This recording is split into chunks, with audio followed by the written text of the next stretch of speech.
Watumishi wa serikali katika idara ya afya mkoani Kigoma wamefariki dunia kwa kuzama maji katika ziwa Tanganyika, huku wengine watatu wakipotea kutokana na upepo mkali. Waziri Mkuu Daktari Mwigulu Lameck Nchemba amewaagiza wakandarasi na wasimamizi wa miradi ya maendeleo hapa nchini kuhakikisha miradi inakamilika kwa wakati na kwa ubora unaotakiwa.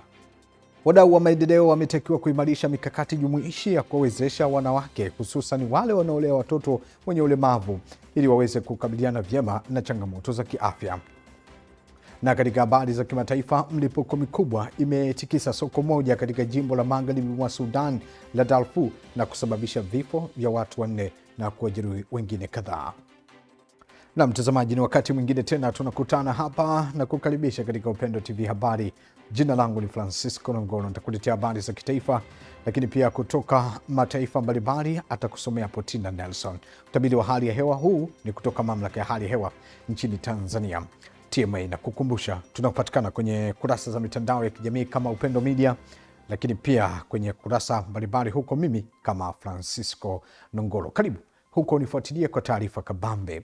Tuanzie basi katika mkoa wa Kigoma. Watumishi wa serikali katika idara ya afya halmashauri ya wilaya ya Kigoma katika mkoa huo wamefariki dunia kwa kuzama maji katika ziwa Tanganyika, huku wengine watatu wakipotea baada ya kukumbana na upepo mkali pamoja na mawimbi makubwa wakiwa wanasafiri kuelekea vijijini na ukanda wa ziwa katika huduma ya chanjo kwa wananchi. Tukio hilo limetokea katika mwalo wa Kalalangabo, kata ya Ziwani, ambapo watu 9 wamejeruhiwa pia kufuatia upepo mkali na mawimbi yaliyopelekea boti kupinduka na kusababisha maafa. Mashuhuda ambao pia ni wavuvi, akiwemo Hamisi Mohamedi na katibu mzee ambaye ni mwenyekiti wa kitongoji cha Ziwani A, wamesaidia kuokoa majeruhi. Wameeleza namna tukio lilivyopelekea watu kufariki. Tuliona kale kananika fiber kakiinuliwa na upepo mpaka kakajifunika. Wale walikuwa naninda na fiber wakiwa wamekaa mbele kule, kulikuwa kinaniki torubali kimefunika. Wale walishindwa kutoka mle, ikabidi wakaleta kamba, tukawa tumeikokota ile kamba mpaka mchangani. Madawa akiwa yamesambaa yanamwagika, tunakusanya madawa tuleta ofisini. Baada ya kufunua tulikutana mle ndani mna maiti ziko mle. Wakati imezama kulikuwa na wavuvi wako kwenye mitumbu pale juu, wakawa wamewaokoa watu wachache ambao ni watu 9 waliokolewa. Alafu wengine walikuwa wamebaki mle kwa baada ya kujifunika. Kwa matokeo yake tukajikuta sasa wale wamenasa mle ndani, kwa hiyo hakuna namna ya kuwatoa. Matokeo yake tumetoa watu 8 ambao waliokuwa serious wamekwisha kufa. Ni watu 5 walikuwa wamekufa hapo, 3 wamekwenda hospitali, lakini baada ya kufika hospitali amekufa mmoja. Kaimu kamanda wa jeshi la zimamoto na uokoaji mkoa wa Kagera, mratibu msaidizi Michael Maganga, amethibitisha tukio hilo na kueleza kuwa wanaendelea kutafuta miili ya watu 3 ambao hawajapatikana. Ilikuwa na watumishi ambao walikuwa wanaenda vijiji jirani ambapo viko mwambao wa ziwa Tanganyika. Walikuwa na majukumu ya kwenda kutoa huduma za kiafya. Watu hao inasadikika kuwa walikuwa 18 kwenye boti hiyo. Watu 9 waliokolewa wakiwa hai, lakini pia watu 6 walitolewa ziwani wakiwa wamefariki kwa mujibu wa DMO, taarifa ambazo alithibitisha hivyo. Kwa hiyo watu 3 wamesalia ziwani ambao mpaka sasa tunaendelea kuwatafuta. Na watu hao 3 waliosalia jinsia yao ni ya kike wote waliosalia ziwani. Mkuu wa mkoa wa Kigoma Balozi Simon Siro amesisitiza umuhimu wa kufuatilia taarifa za mamlaka ya hali ya hewa ili kuchukua tahadhari kabla ya safari, kuepusha maafa kama hayo ambayo yameacha simanzi na vilio kwa watu na watumishi wenzao.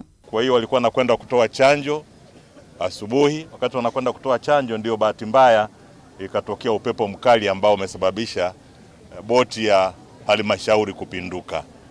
Kwa hiyo na ndani ya ile boti, ndugu zangu, kwa taarifa ambazo tumepewa, kulikuwa kuna wafanyakazi wa idara ya afya wapatao 18. Kwa hiyo boti ilipopinduka wafanyakazi 6 wamefariki, lakini wafanyakazi wengine 12 9 wameokolewa na 3 taarifa tulizonazo bado wako ndani ya ziwa. Wenzetu. Haya, asante sana Kadislaus Ezekiel kutokea huko mkoani Kigoma. Na sasa ni Katavi.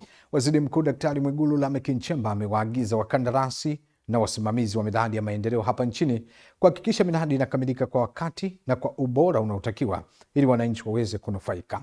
Ametoa agizo hilo wakati akiweka jiwe la msingi la mradi wa maji wa miji 28 katika kata Shamwe, manispaa ya Mpanda katika mkoa wa Katavi, ikiwa ni sehemu ya ziara yake ya kikazi katika mkoa huo, ambapo amesema serikali imewekeza fedha nyingi katika miradi ya maendeleo, hivyo ni muhimu kwa wakandarasi na wasimamizi kufanya kazi kwa bidii ili kuhakikisha miradi hiyo inakamilika.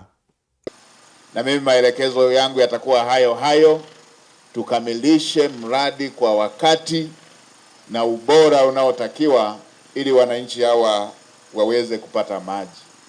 Na niwapongeze vijana wetu ambao wanashirikiana na mainjinia wetu wanaojenga, lakini niwapongeze pia na mainjinia wenyewe wanaojenga, na nitoe rai, endeleeni kukimbizana, ikiwezekana fanyeni kazi mpaka na usiku ili wananchi hawa waupokee mradi.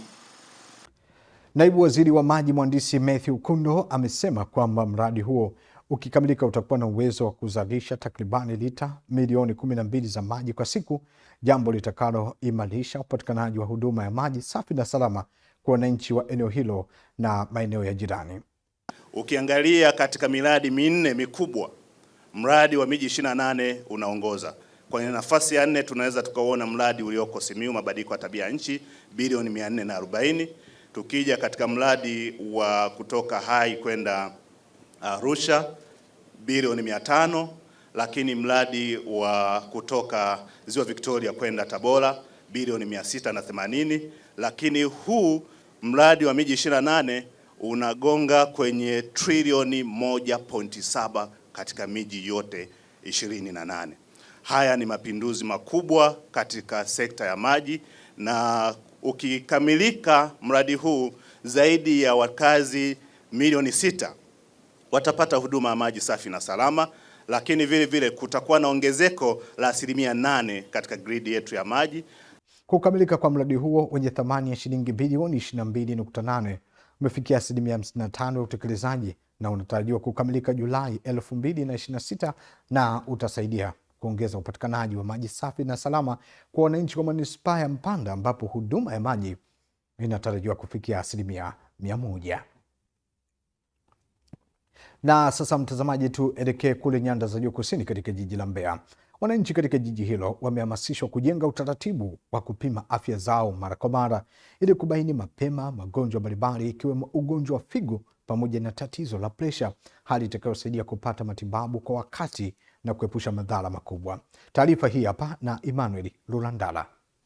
Akizungumza na Upendo Media, daktari bingwa wa afya anayejihusisha na masuala ya figo Octavian Kasanga amesema watu wengi hugundulika kuwa na matatizo ya figo wakiwa katika hatua za mwisho kutokana na kutokuwa na utamaduni wa kupima afya zao mapema, huku akieleza kuwa baadhi ya dalili zinaweza kuashiria uwepo wa tatizo la figo ni pamoja na kuvimba mwili, hasa miguu na uso, uchovu usioelezeka.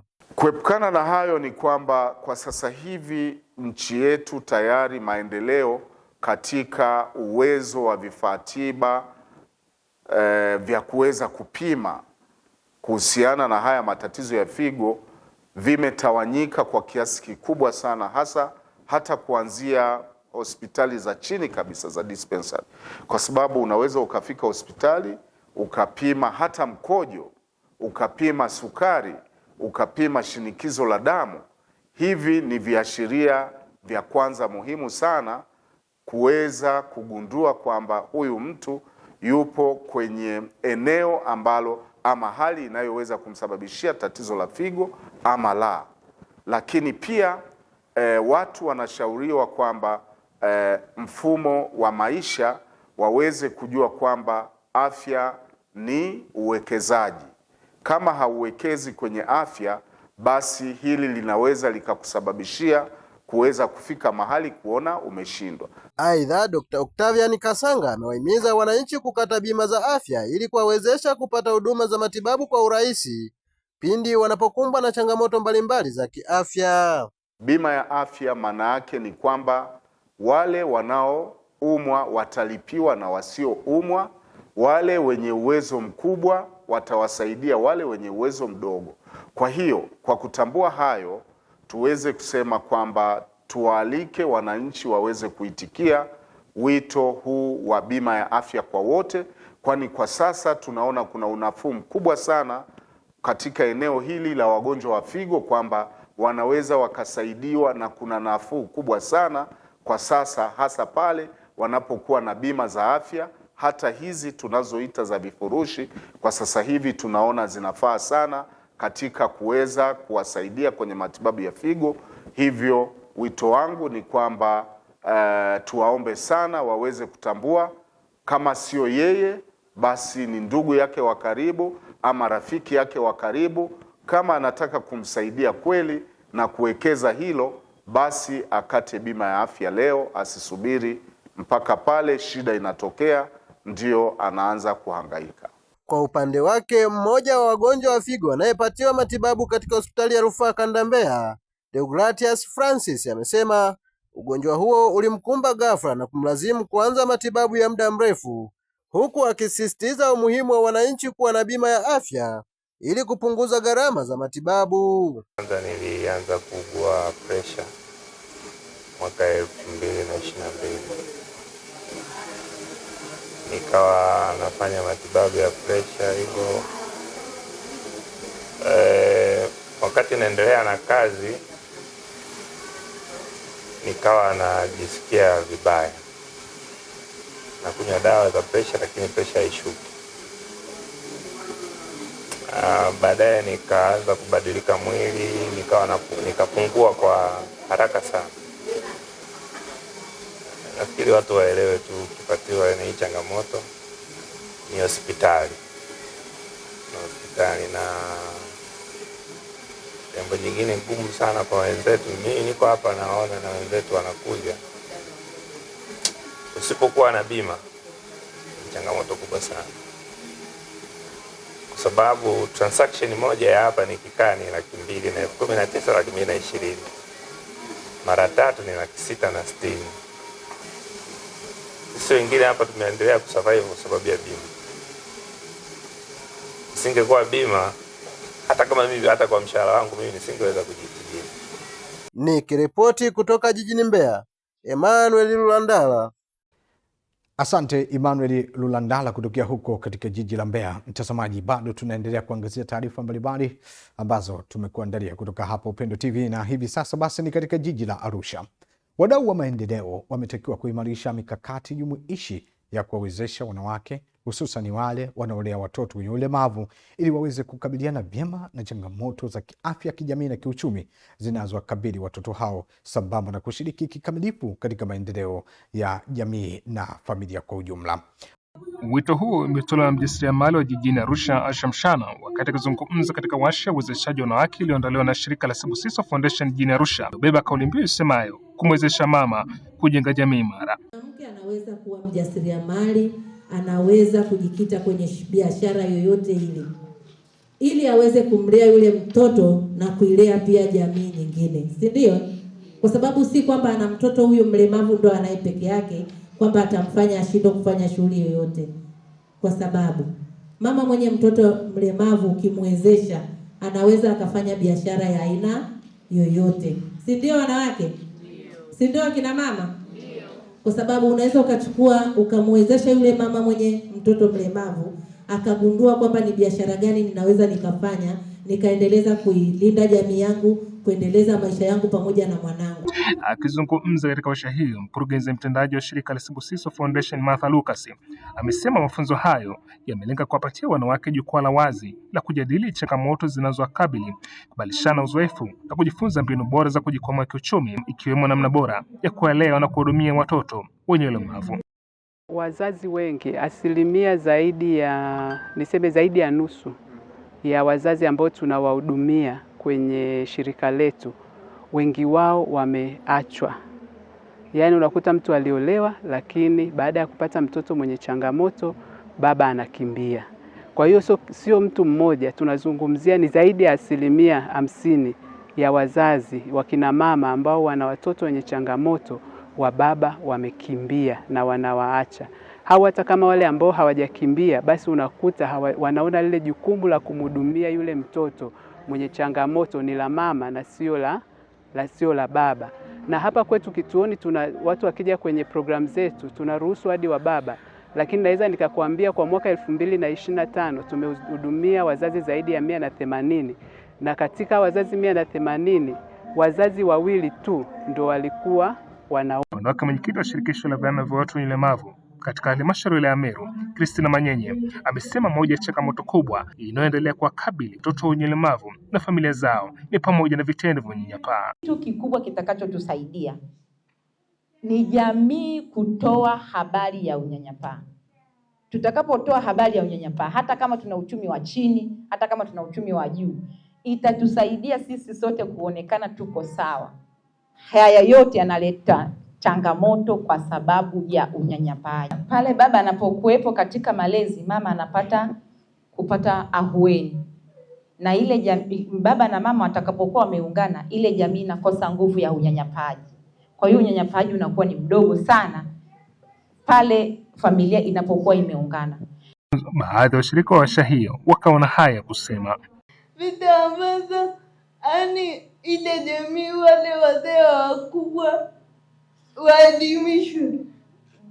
waelimishwe kaya zote kuanzia kutoka juu mpaka nikaenda hadi ile mtoto ile afanyaje adamu. Tunaweza tukatoa msaada wa kiuchumi kwa familia zenye watoto wenye ulemavu, kuunda miundo mbinu ya usaidizi wa kina mama wanaolea watoto wenye ulemavu. Kongamano la wanawake ambalo limefanyika hapa katika viwanja vya Sibusiso jijini Arusha kuwajengea uelewa namna ya kuwaelewa watoto wenye ulemavu ili wakuwe katika mazingira rafiki yatakayowezesha kuwa chachu ya maendeleo katika taifa. Kutoka hapa jijini Arusha, mimi ni James Stanley, Upendo TV. Na sasa mtazamaji, tuangazie taarifa nyingine kutokea mkoani Mtwara. Kutokana na changamoto ya upatikanaji wa maji kwa baadhi ya maeneo katika mkoa huo, mamlaka ya maji safi na usafi wa mazingira katika mkoa wa Mtwara, MTUWASA, imewataka wananchi kuwa watulivu wakati mradi mkubwa wa maji unaendelea kufanyiwa kazi.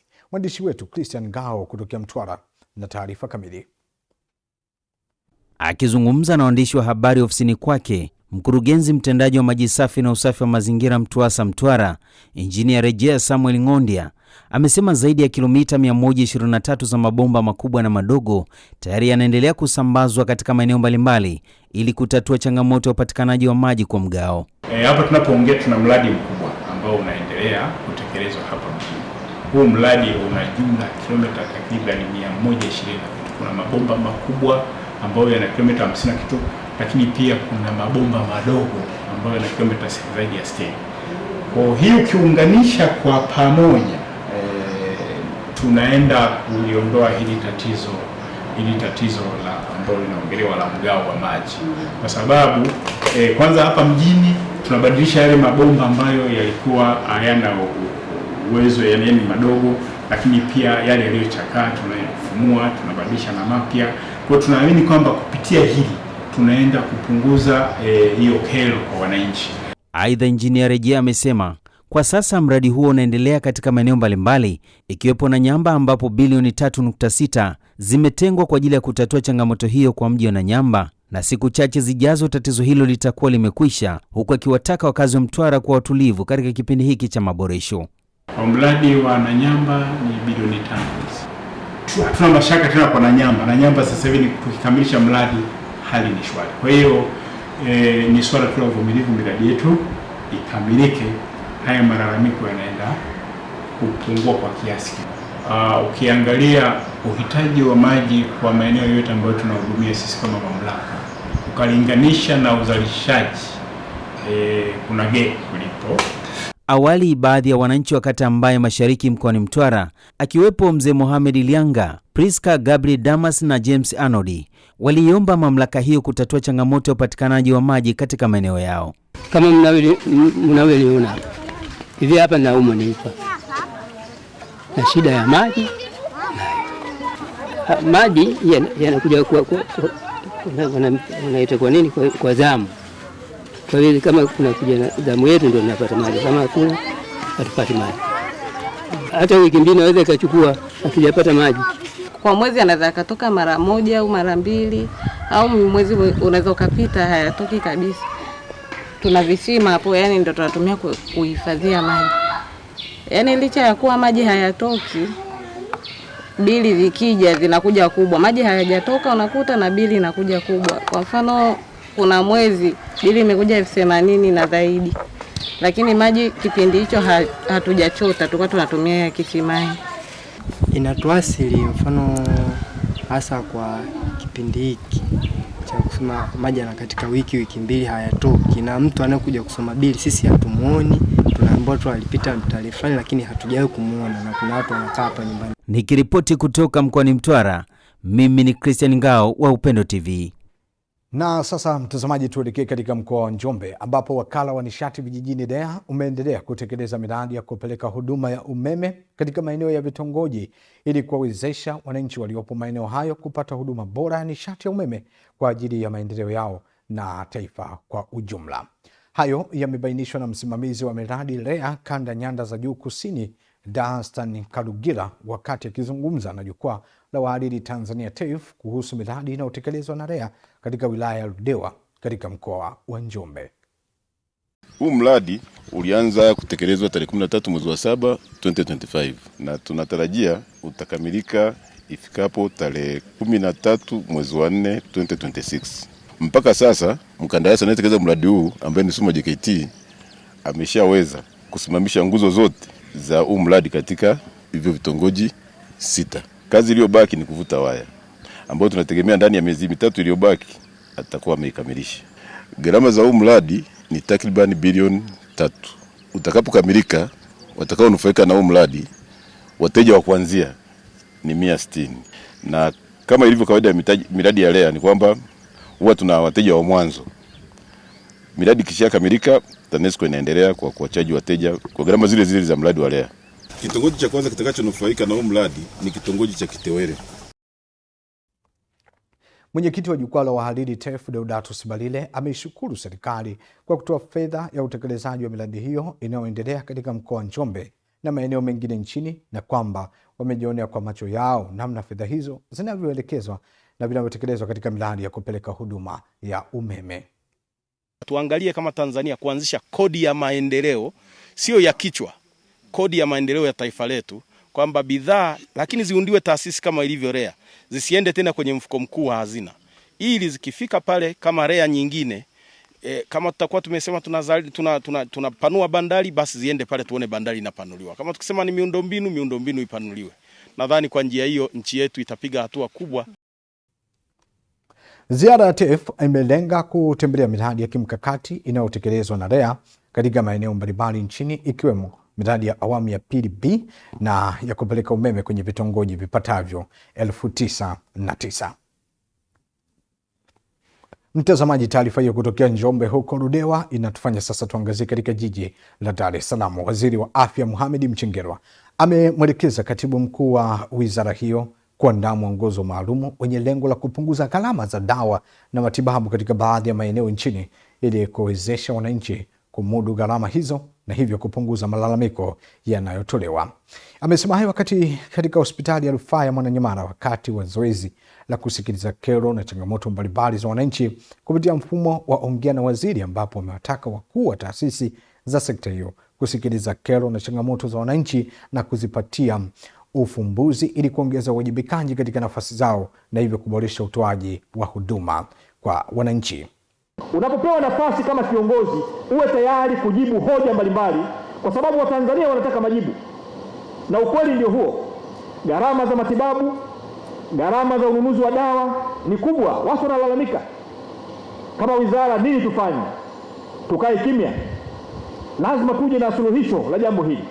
Kwa hiyo nimekwisha muelekeza katibu mkuu kuniandalia mwongozo ambao tunasema itakuwa ni pilot, tutengeneze pilot area ya kuanzisha kutumika kwa mfumo wa kudhibiti gharama za matibabu, kudhibiti gharama za dawa, kwa sababu gharama hizi ni kubwa na Watanzania wa kawaida hawawezi kuzimudu gharama hizi. Au uongo jamani? Nao baadhi ya wataalamu wa afya akiwemo Katibu Mkuu Wizara ya Afya Daktari Seif Shikalage, Mkurugenzi Mtendaji wa Taasisi ya Tiba ya Mifupa na Ubongo MOI Balozi Daktari Mpoki Ulisubisya, Mkurugenzi Mtendaji wa Hospitali ya Taifa Muhimbili Dr. Delila Kimambo na Mkurugenzi wa Taasisi ya Moyo ya Jakaya Kikwete JKCI Daktari Peter Kisenge, ambapo wamepewa nafasi ya kujibu maswali mbalimbali kutoka kwa wananchi. Unapokwenda hospitali ukijijua huna uwezo, mwongozo wetu unasema hivi: uwe na barua inayotoka kwa mtendaji au kwa mwenyekiti wa kijiji anayetambua au balozi anayetambua huna uwezo. Ukija na ile barua ushaturahisishia. Sasa unakuta mwingine hana ile mwongozo, unawaambia hospitali onyesha kwamba we huna uwezo, huna barua. Ukiambiwa kutuletea ile barua, sasa ndio simu anaweza kapigwa hata katibu mkuu kwamba mimi nacheleweshwa hapa na mimi sina uwezo. Nitakutambua vipi huna uwezo? Nianze na hiyo la kwanza la kelele. Mashine zote za MRI ambazo tumezinunua, ambazo zimenunuliwa na serikali katika taasisi ya MOI, ni mashine zilinunuliwa Mheshimiwa Waziri zikiwa brand new.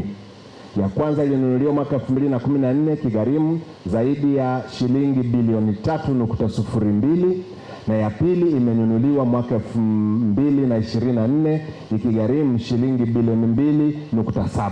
Brand new, yani kama sisi ndo tulifungua kutoka kwenye karatasi. La ufafanuzi kuhusiana na kwamba tunahisi tumebambikiwa bili. Mheshimiwa Waziri, hili naomba nitoe wito pia kwa wananchi wenzangu. Bili yako inapokuja unaifuatilia kwa ukaribu. Hakuna mtu anayeweza kupandikiza bili ya mtu.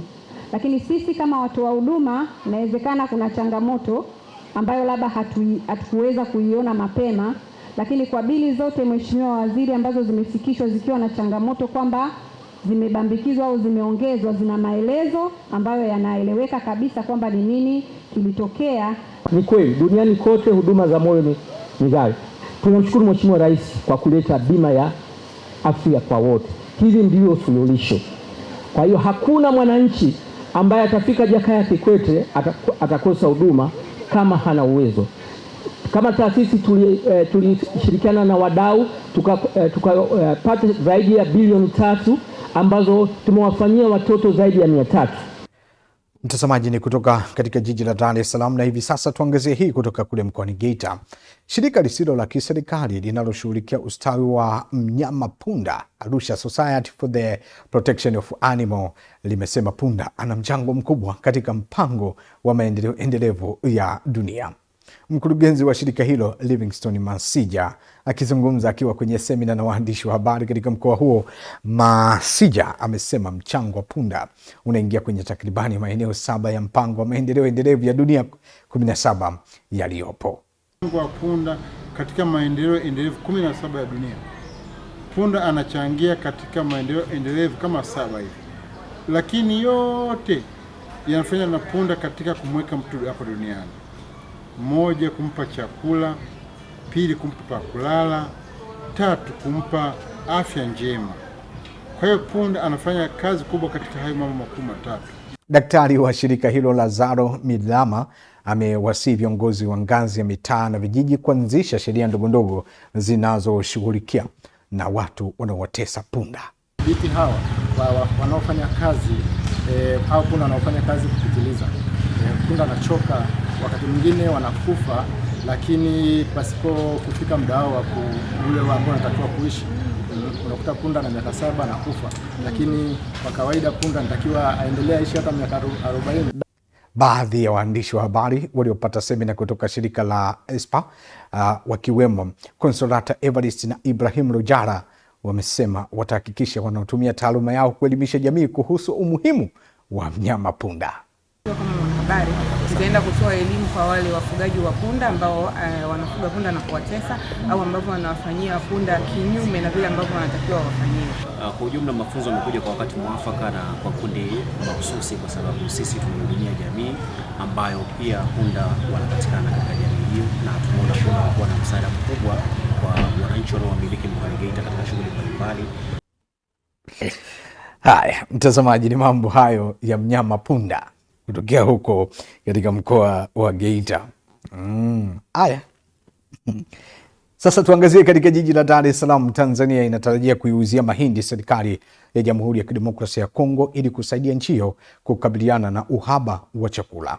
Mkurugenzi wa wakala wa hifadhi ya chakula nchini NFRA Andrew Komba amesema hatua hiyo ni matokeo ya ziara iliyofanywa na serikali ya Tanzania nchini humo, ambapo leo ujumbe wa serikali ya DRC umetembelea wakala wa hifadhi ya chakula kuona mahindi hayo na ziada iliyopo. Mpaka sasa hivi NFRA ina utoshelevu wa kutosha kuhusiana na chakula tulicho nacho. Kwa hiyo tunachofanya sasa hivi tunajaribu kutafuta masoko kwa kile ambacho ni ziada. Nikisema ziada ninamaanisha kwamba NFRA msingi wake mkubwa ni kuhifadhi chakula kwa ajili ya kutosheleza mahitaji ya ndani panapokuwa na shida ndani ya nchi. Sasa kiwango kile tayari tunacho, ambacho tuna takribani tani 1,500 ambazo hizi zipo kwa ajili ya kuhakikisha kwamba all Tanzanian are food secured when there is crisis for food within the market. Kwa hiyo this is done. Mwenyekiti wa ushauri wa bodi ya wakala wa hifadhi ya chakula John Ulanga akizungumza wakati wa mapokezi ya ujumbe huo amesema kuwa kutokana na upungufu mkubwa wa tani milioni 3 za unga ni dhahiri kuwa kuna uwezekano mkubwa wa kufanya biashara na nchi hiyo pindi watakapofikia makubaliano. Wakubwa sana wa ugali wanakula ugali kuanzia asubuhi kwenye chai ya asubuhi, mchana na jioni. Kwa hiyo wana mahitaji makubwa. Wenyewe wanasema wana upungufu wa tani kama milioni 3 za unga kwa mwaka. Manake ukisema tani milioni 3 na milioni 3.5 za unga, manake hiyo ni karibu tani milioni 5 za mahindi.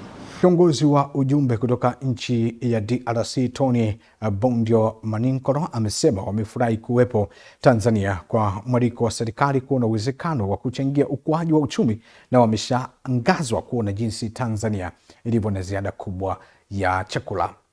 And we are here under the invitation of the Tanzanian government to explore the possibility of acquiring and do a transfer of technology so that we can support both our economies. It's impressive. We are actually surprised to see that Tanzania has such a big capacity. Haya ni ushirikiano huo, mtazamaji, kutoka katika jiji la Dar es Salaam, ambapo sasa ni katika mkoa wa Tabora.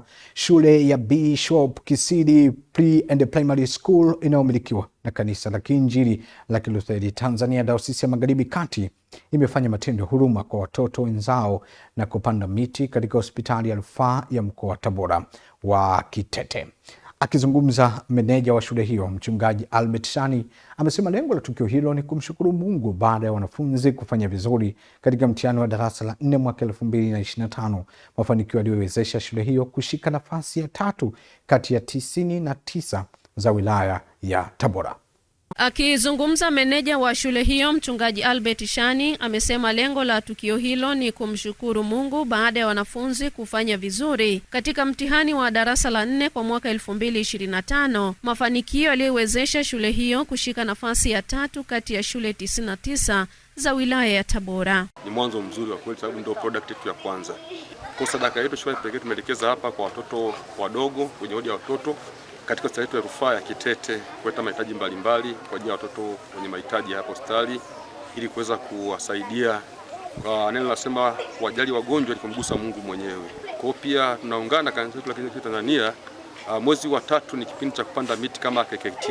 Kwa na sisi pia tumeona tuwe nafasi hiyo tuwalete watoto wetu kupanda miti katika hospitali yetu ya rufaa ya Kitete ili kwanza kuunga jitihada za serikali yetu ya Jamhuri ya Muungano wa Tanzania, lakini pia kujenga watoto moyo wa uzalendo katika kuandaa kuwa raia wema wa nchi yetu na watunzaji wazuri waombaji wa Mungu. Naye kaimu mganga mfawidhi wa hospitali ya rufaa ya mkoa wa Tabora Kitete na daktari wa afya ya akili na saikolojia Swaumu Kimaro ameishukuru shule hiyo kwa kutembelea hospitali na kusisitiza umuhimu wa kuwafundisha watoto maadili na kuwahimiza kujifunza ili baadaye waweze kuitumikia na kuisaidia jamii. Tunafurahi sana kwa ujio wenu kwa sababu ni jambo jema ambalo mnalifanya na tunajua ni matendo ya huruma. Ni kweli ni kitu kizuri mmetuonyesha kwetu, kwa sababu hawa watoto bila kuwajengea msingi hata baadaye wakiwa wakubwa watashindwa kuendelea kufanya au kutoa matendo ya huruma. Sisi pamoja na wenzangu Kitete Hospitali na kwa niaba ya mganga mfawidhi hospitali tumefurahi sana kwa hicho ambacho mmeweza kukifanya kwa siku ya leo, lakini kitendo ambacho pia kimetufurahisha zaidi, kitendo cha kuotesha miti, kwa maana kuunga jitihada ama juhudi za serikali, kwa sababu tumeambiwa miti ni uhai.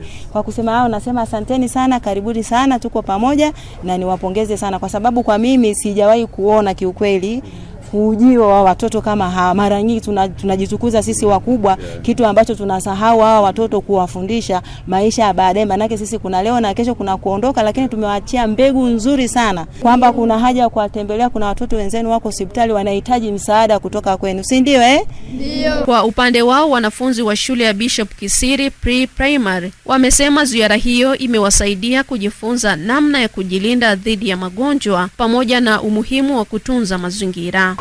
Tumejifunza tunapanda miti yenye vivuli na matunda ili kuhudumia watoto mbalimbali, na tumejifunza kuhusu watoto wanaweza kupata magonjwa mbalimbali kama vile malaria.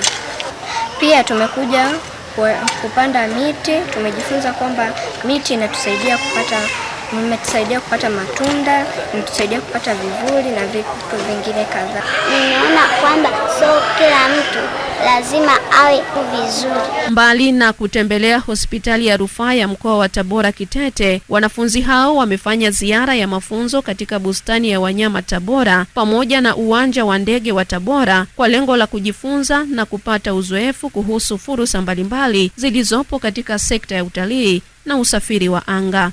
Kutoka Tabora, mimi ni Happiness Palangio.